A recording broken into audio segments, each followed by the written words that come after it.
नहीं, वो समझ में पहले ही आ रहा होता है, पर पहले उम्मीद बाकी होती है कि काम बन जाएगा। ठीक है। काम बन जाएगा, काम बन जाएगा, वो काम बनना वास्तव में कभी है नहीं। जी। तो हम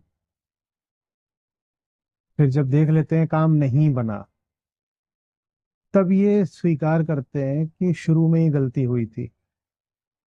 गलती शुरू में ही हुई है, ये बात शुरू में ही जानी जा सकती है। जी। और हमें एक धुंधला सा एहसास होता भी है कि मैं शुरुआत में ही गलत कर रहा हूँ। और उस एहसास को हम दबा कर रखते हैं, क्योंकि जब हम काम शुरू कर रहे होते हैं तो ये कामना होती है कि इसका हमें कुछ सुखद फल मिल जाएगा। जी। तो उस सुखद फल की आशा में, जो आप जान रहे होते हो कि आप काम कर रहे हो उसमें कुछ गड़बड़ है, हम्म, आप अपने उस जानकारी को, अपने आप उस ज्ञान को आप दबा देते हो। जी।